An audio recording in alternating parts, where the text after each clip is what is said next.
Ce matin donc, nous poursuivons notre lecture du livre du Lévitique. Le Lévitique, et nous arrivons au chapitre 23 du livre du Lévitique.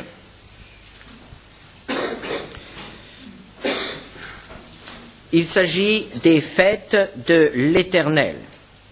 L'Éternel parla à Moïse et dit, « Parle aux enfants d'Israël et tu leur diras. Les fêtes de l'Éternel que vous publierez seront de saintes convocations. Voici quelles sont mes fêtes. » Mes fêtes, dit le Seigneur.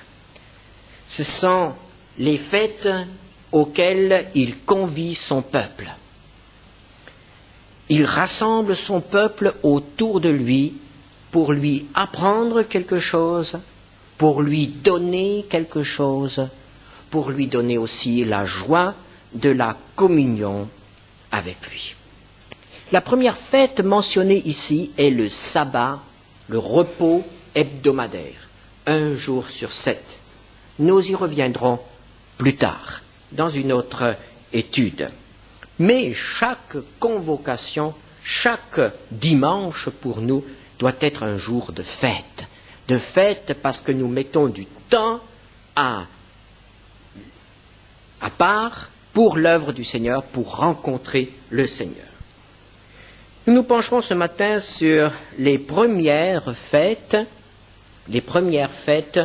de l'année religieuse d'Israël, qui commençait au mois de Nisan, c'est-à-dire au printemps.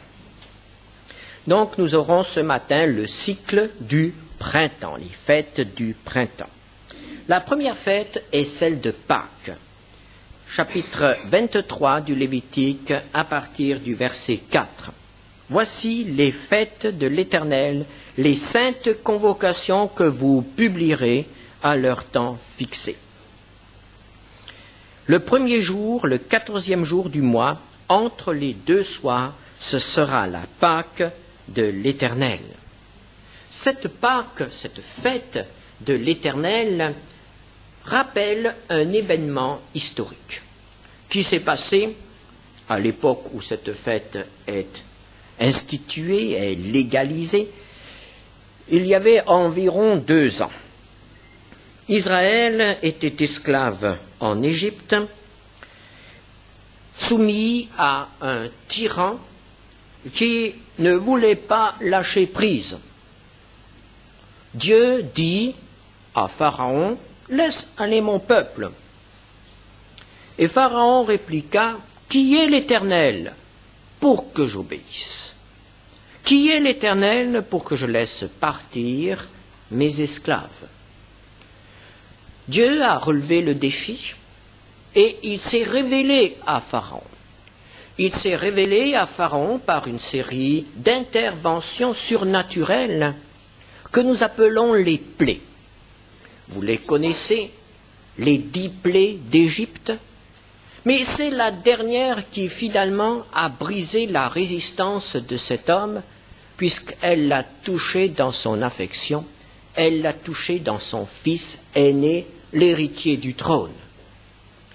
C'est la plaie de la mortalité des premiers-nés, de tous les garçons aînés demeurant dans le pays d'Égypte.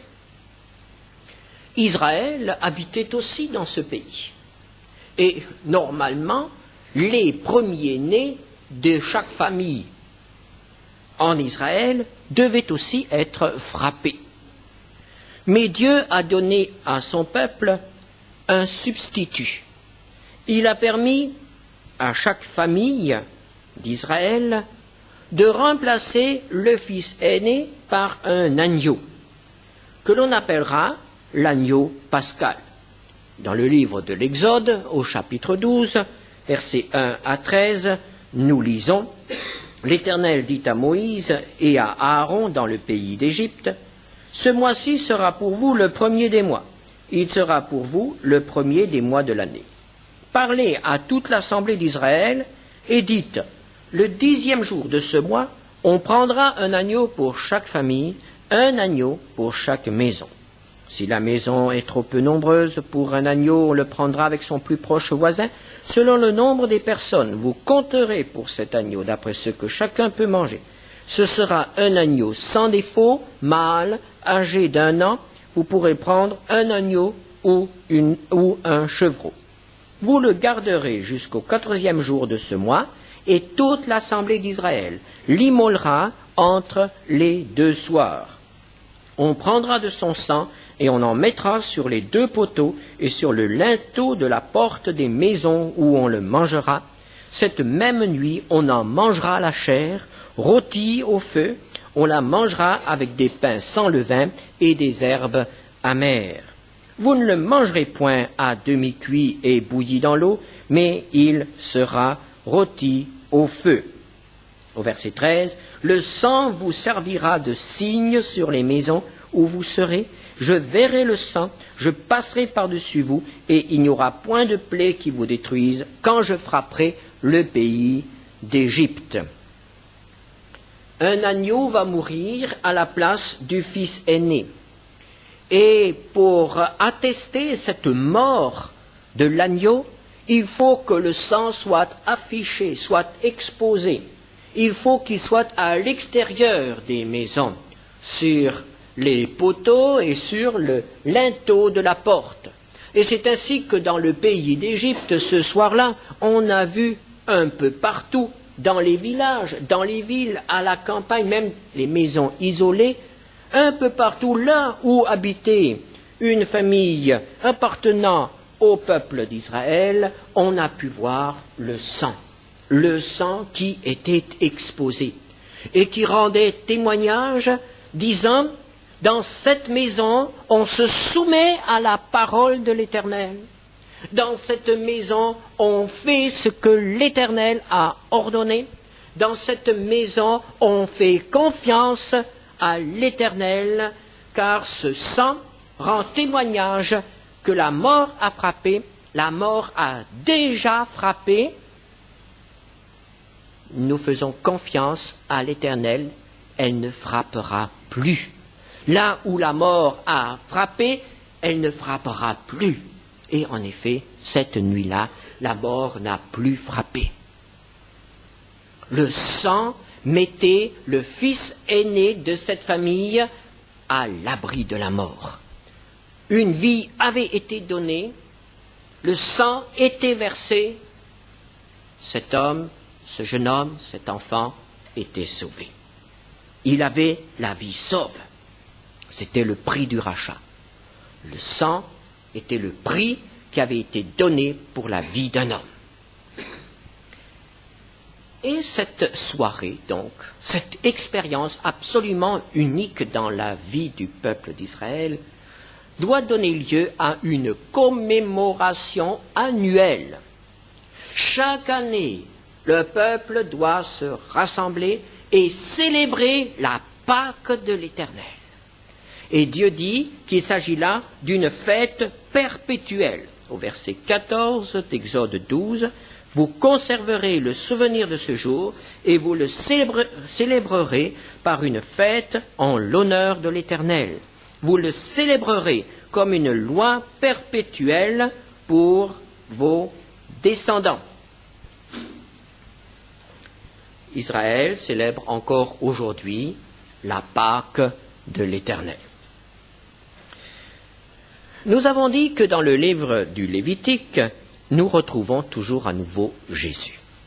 Le livre du Lévitique est l'évangile illustré. Et il n'est donc pas étonnant que nous puissions trouver dans cette fête de Pâques le Seigneur Jésus.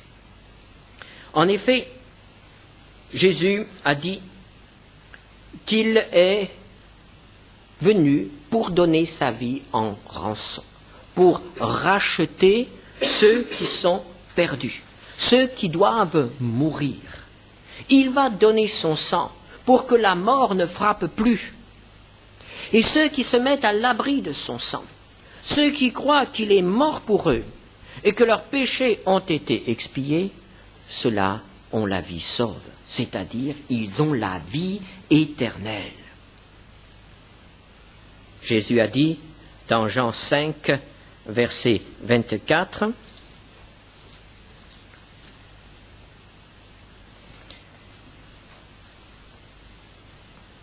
Celui qui écoute ma parole et qui croit à celui qui m'a envoyé a la vie éternelle et ne vient point en jugement, mais il est passé de la mort à la vie. » Et nous savons que la parole de Dieu nous dit que chaque homme est pécheur, qu'il est sous la colère de Dieu, et s'il n'y a pas de changement, s'il n'y a pas de conversion, s'il n'y a pas de repentance, cette colère de Dieu se manifestera par un jugement.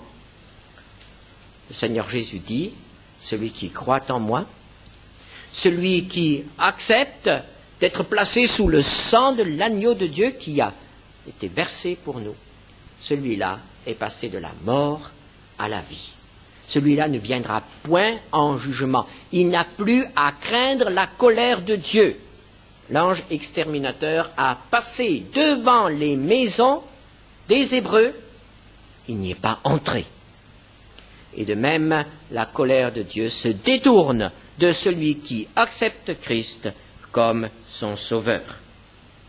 Jean-Baptiste, en voyant Jésus, l'a présenté à son peuple, disant « Voici l'agneau de Dieu. » L'agneau de Dieu qui ôte le péché du monde, notre agneau pascal. Et effectivement, Jésus est mort à Jérusalem. Jésus est mort à Jérusalem quelques heures avant que ne soit immolé l'agneau pascal. Un jour de fête pour le peuple. Quelques heures avant, Jésus est mort. Et il a fallu faire vite pour que sa mort n'empiète pas sur la fête. Plus tard, lorsque Jésus a été descendu de la croix, lorsque la croix a été ôtée des regards pour que tout soit prêt, que tout soit propre pour la fête, l'agneau pascal a été immolé devant l'autel du temple de Jérusalem. Mais le peuple ne savait pas que l'agneau pascal, le véritable agneau pascal, avait été crucifié l'après-midi. Voici l'agneau de Dieu. Jésus est mort au moment où l'agneau de Dieu, ou l'agneau pascal, comme chaque année, était immolé. C'est la raison pour laquelle Pâques est la fête du rachat. Et pour nous aussi, aujourd'hui, lorsque nous célébrons la fête de Pâques, c'est d'abord la fête du rachat, la fête du souvenir de ce que Jésus a fait pour nous en mourant sur la croix. La deuxième fête, celle des pains sans levain, est intimement liée à la fête de Pâques, au point que, par exemple, l'évangéliste Luc la confond. Il dit la Pâques qui est la fête des pains sans levain. Il prend ensemble. Effectivement, c'était très lié. Mais la signification est différente. Si la fête de Pâques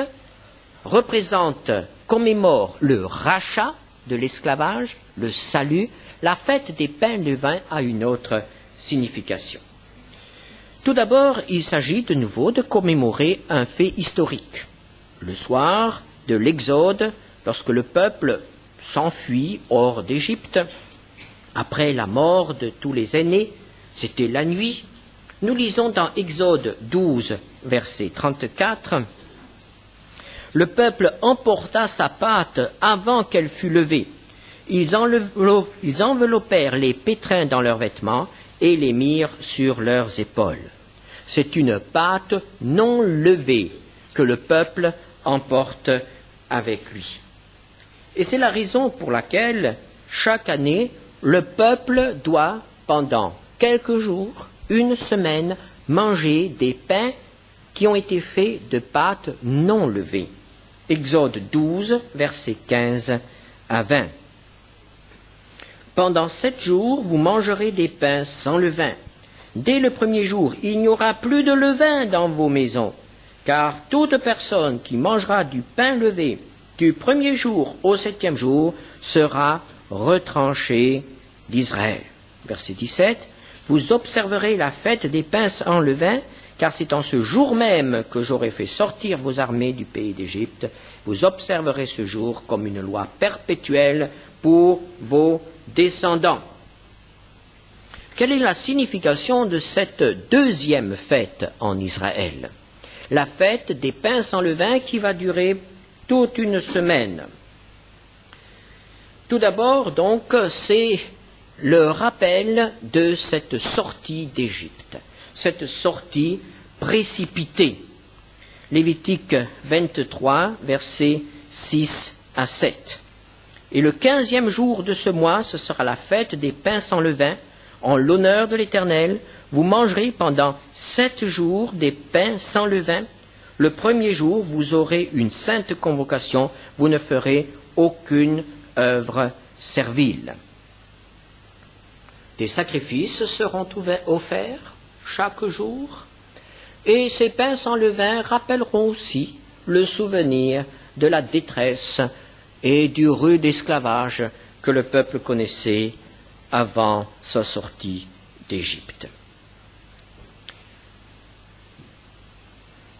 Cette fête représentait donc le début d'une nouvelle étape dans l'histoire d'Israël. Et dans notre vie aujourd'hui, elle nous parle de la nouvelle étape, c'est-à-dire de cette vie nouvelle que Dieu nous donne lorsque nous acceptons le Seigneur Jésus-Christ. Lorsqu'au moment de la conversion, nous reconnaissons que Jésus est le Fils de Dieu, qu'il a pris nos péchés sur lui, qu'il a été puni à notre place, qu'il est mort à notre place, et qu'il a subi la colère de Dieu à notre place, car il a vraiment connu la colère de Dieu à notre place. Alors nous comprenons que ces choses-là ont été écartées, détournées de nous. Nous n'avons plus à craindre la colère de Dieu sur nos péchés, puisqu'ils sont pardonnés. Nous n'avons plus à craindre la mort éternelle, puisque nous sommes réconciliés avec Dieu. C'est le salut. Une vie nouvelle commence alors. Et cette vie nouvelle doit être différente. Il y a une grande différence entre quelqu'un qui est encore dans son péché, qui est encore loin de Dieu, qui n'est pas réconcilié avec le Seigneur, et quelqu'un qui s'est réellement converti. Quelqu'un qui a permis au Saint-Esprit de faire une œuvre nouvelle dans sa vie. Il y a une profonde différence, car avant, il était seul face au péché, tandis que maintenant, il a reçu l'Esprit de Dieu qui a fait de lui un homme nouveau. Il n'est donc plus seul face à la tentation. Il n'est donc plus seul face à toutes les décisions qu'il doit prendre dans la vie. Le Seigneur, par son Esprit, est avec lui, il est en lui. Et il est évident que la présence de l'Esprit Saint, du Dieu Saint en nous, va provoquer une transformation de tout notre être.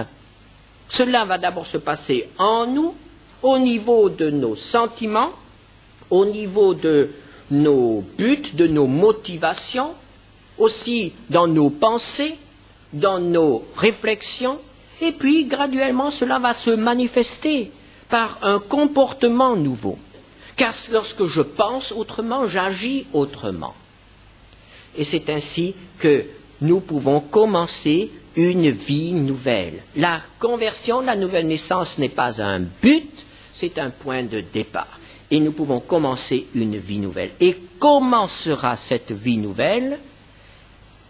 Elle sera vécue dans la pureté et dans la vérité.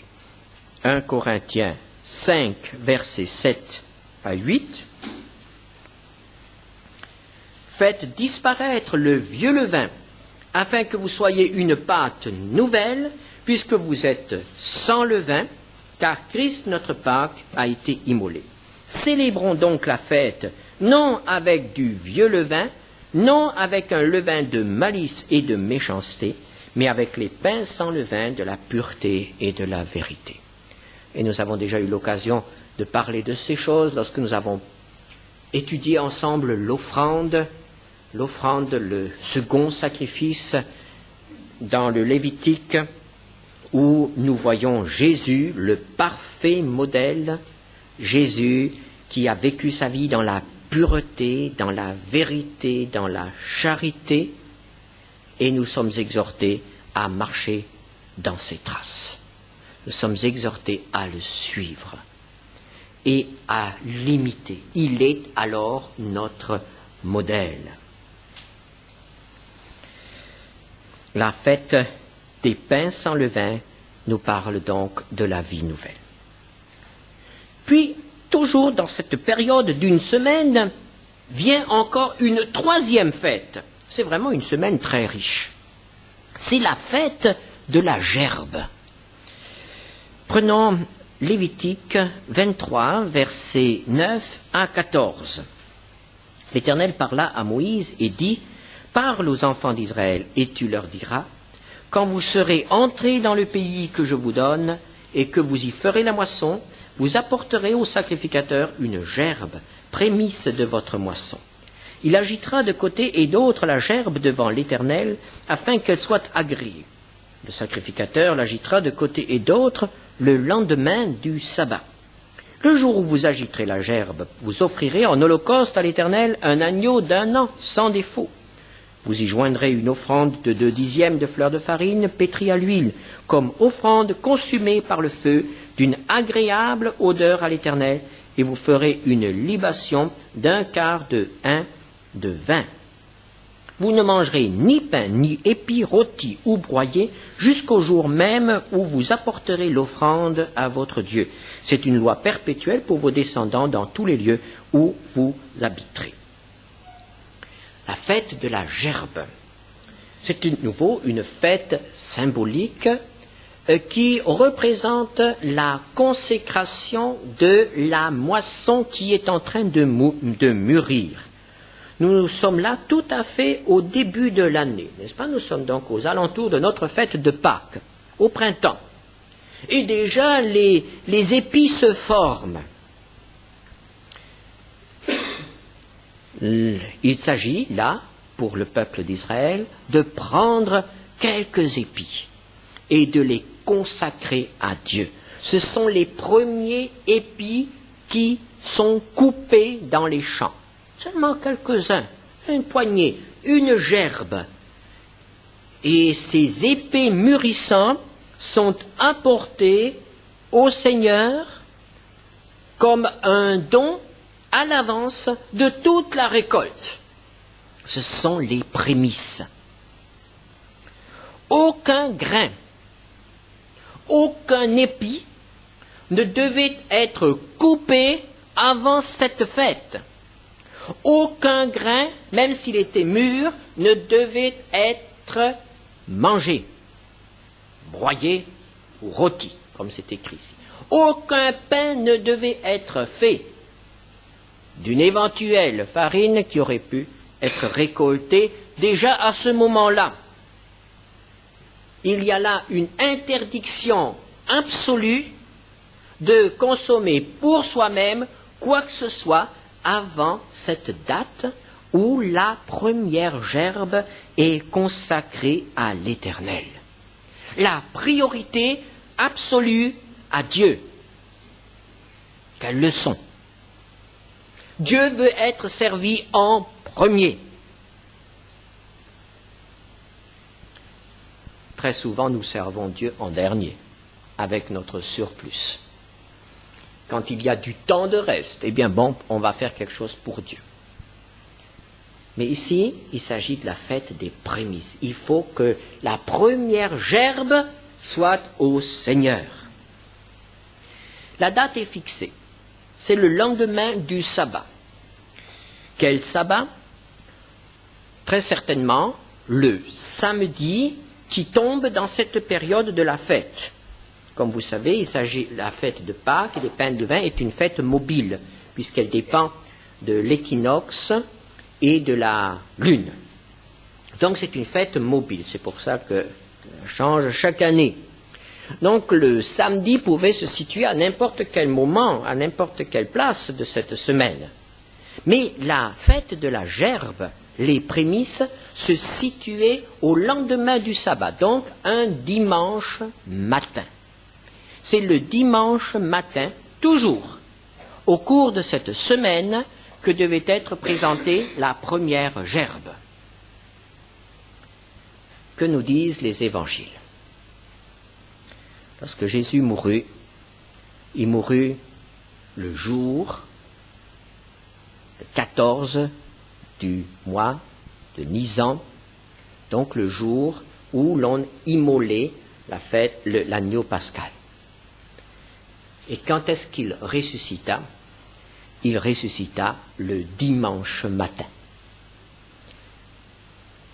le jour de la fête des gerbes, la fête des prémices. Jésus est le premier à avoir réalisé la résurrection des corps. Car la résurrection de Jésus est totalement différente de toutes les résurrections qui ont eu lieu avant lui et après lui. Lazare, la fille de Jaïrus, et toutes les résurrections dont nous avons le témoignage dans les Écritures n'ont été que des retours à la vie. La vie a simplement continué après pour ces gens-là. Ils ont vieilli, ils sont tombés malades, ils sont morts de nouveau. C'était un sursis, c'était un retour à la vie. La résurrection de Jésus est totalement différente. Ce n'est pas un retour à la vie. Jésus n'a pas continué ses activités sur terre parmi les siens. Il n'a pas vieilli. Il n'est pas mort. Jésus a été totalement transformé. Le corps de Jésus a été transformé. C'est un corps qui répond à d'autres lois que celles qui régissent notre corps aujourd'hui. C'est une transformation totale. Et cette transformation s'est encore amplifiée après l'ascension lorsqu'il est retourné auprès du Père et il a été glorifié. Jésus est donc appelé les prémices de la résurrection. Dans 1 Corinthiens 15, verset 20. 1 Corinthiens 15, un verset 20. Maintenant, Christ est ressuscité des morts, il est les prémices de ceux qui sont morts. Là, le premier épi qui sort de ce grain qui est tombé en terre, qui a donné sa vie pour une vie nouvelle. Les prémices. Il est le premier. Et pour nous, c'est un message d'espérance. Car s'il est les prémices, il y a quelque chose qui vient après. Il y aura d'autres résurrections semblables. Au verset 23 du chapitre 15 de 1 Corinthiens, chacun en son rang, Christ comme prémisse, puis ceux qui appartiennent à Christ lors de son avènement. Comme Christ est sorti du tombeau en ce matin de dimanche, de même, tous ceux qui sont morts en Christ sortiront du tombeau lorsque l'appel retentira. Et nous aussi, si nous lui appartenons. Il est le prémisse d'une humanité nouvelle, d'une humanité qui sera formée d'hommes complètement transformés. C'est la fête de la gerbe. Et enfin, la quatrième fête, qui est celle des semaines, ou, comme nous la connaissons, la fête de Pentecôte, des 7 semaines. Lévitique 23, versets 15 à 21. Depuis le lendemain du sabbat, du jour où vous apporterez la gerbe, donc la fête de la gerbe, vous, pour être agité de côté ou d'autre, vous compterez 7 semaines entières. Vous compterez 50 jours jusqu'au lendemain du 7e sabbat et vous ferez à l'Éternel une offrande nouvelle. Vous apporterez de vos demeures 2 pains pour qu'ils soient agités de côté et d'autre. Ils seront faits avec 2 dixièmes de fleur de farine et cuits avec du levain. Ce sont les prémices à l'Éternel. C'est la deuxième fête qui donnait lieu à une convocation obligatoire. 3 fêtes devaient être célébrées à Jérusalem. La fête de Pentecôte, la fête de Pâques, la fête de Pentecôte, puis à l'automne, la fête des Tabernacles. C'est donc la deuxième fête à Jérusalem. Et elle est introduite, elle est présentée ainsi au verset 16, « Il sera fait à l'Éternel une offrande nouvelle. » C'est quelque chose de différent. Et vous l'avez certainement remarqué. Vous avez remarqué ce qui est différent. Si vous vous souvenez encore de ce que nous avons appris lorsque nous avons étudié ensemble les lois concernant les sacrifices, vous vous souvenez de ce que nous avons souligné, l'interdiction absolue de présenter du levain. Ce qui était apporté sur l'autel ne devait pas contenir du levain. Et nous avons dit que le levain, c'est le symbole du péché, de ce pouvoir de transformation qui transforme tout dans notre vie, l'hypocrisie ou la fausse doctrine. Et voici que Dieu dit maintenant, vous m'apporterez 2 pains avec du levain. C'est différent. Il n'y a pas contradiction puisque ces pains ne vont pas être brûlés. Mais ils seront apportés. Ils seront apportés et présentés là. 2 pains avec du levain. Le sacrificateur les emportera. Ce sera une offrande des prémices, toujours de nouveau en relation avec la récolte. Ce sera une fête de joie. Mais quelle est sa signification pour nous, en rapport avec le Seigneur Jésus-Christ? Quelle est la signification de la fête de Pentecôte? Le livre des Actes nous apprend que le jour de la Pentecôte, les disciples étaient tous réunis à Jérusalem. Nous le savons maintenant, c'était un dimanche matin. Les disciples étaient donc réunis, et c'est à ce moment-là que le Saint-Esprit est venu. Le Saint-Esprit est descendu et il a pris possession de tous ceux qui étaient dans cette pièce ce matin-là. Le Saint-Esprit est venu demeurer en chaque personne, individuellement. Mais l'importance de la fête, la signification de la fête de Pentecôte, ce n'est pas le don du Saint-Esprit à l'individu. C'est ce que le Saint-Esprit a créé ce matin-là. Le Saint-Esprit n'est pas venu seulement demeurer dans chaque disciple, mais il a soudé les disciples entre eux. Et il en a fait quelque chose de nouveau. Il en a fait un corps que le Seigneur Jésus a appelé l'Église. L'Église, c'est l'ensemble de tous ceux qui ont reçu le Saint-Esprit. C'est cela la véritable Église. Nous avons l'habitude de parler de l'Église, l'Église libre, l'Église baptiste, ou quel que soit le nom. Mais la véritable Église, c'est l'ensemble de tous ceux qui ont reçu l'Esprit de Dieu, qu'ils soient ici ou ailleurs. C'est cela l'Église. Le corps de Christ, créé par le Saint-Esprit qui nous unit les uns aux autres.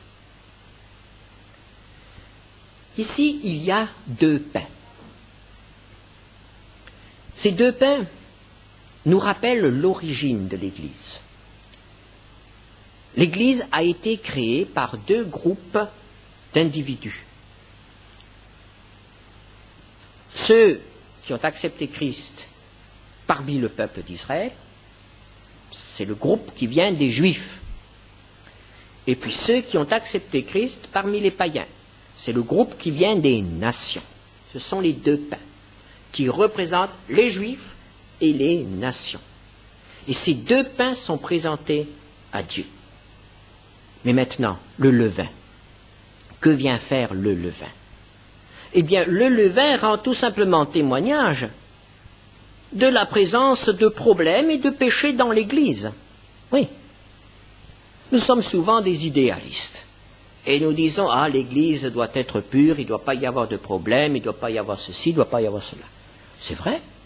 Le Seigneur nous demande de vivre une vie à sa gloire, et il demande aussi à ce que nos relations entre nous soient à sa gloire. Mais nous ne sommes pas encore au ciel.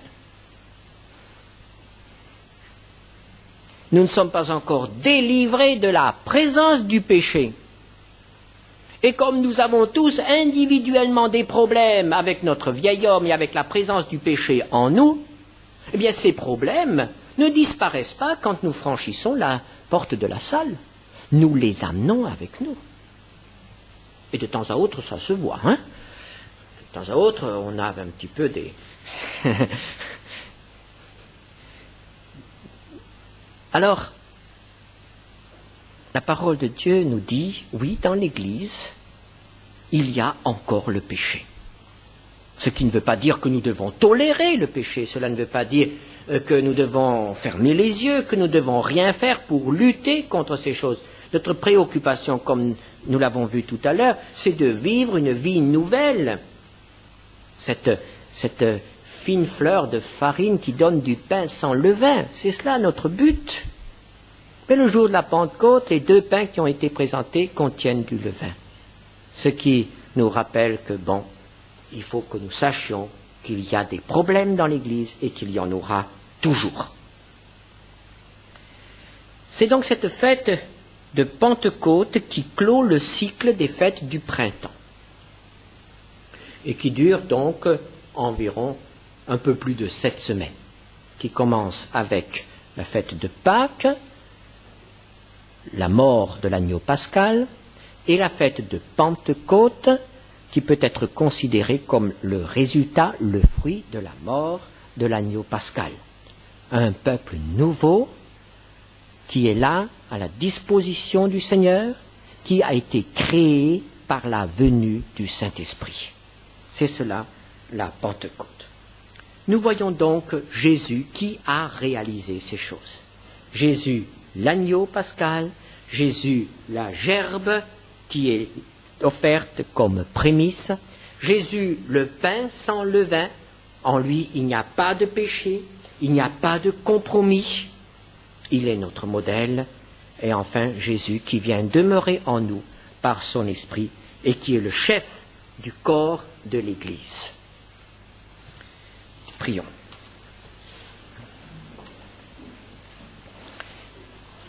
Seigneur notre Dieu, nous te rendons grâce parce que nous pouvons contempler Jésus dans ses écrits du Lévitique, dans ses lois qui nous semblent parfois un peu rébarbatives. Mais Seigneur, quelle joie de pouvoir t'y retrouver. Quelle joie de pouvoir mieux te connaître par ces illustrations de l'Ancienne Alliance. Et Seigneur, veuille maintenant aussi nous accompagner et nous accorder la grâce de vivre ces choses, de ne pas les oublier et de les réaliser instant après instant, afin que nous soyons vraiment cette pâte nouvelle, ce corps qui est différent des autres. Au nom de Jésus. Amen.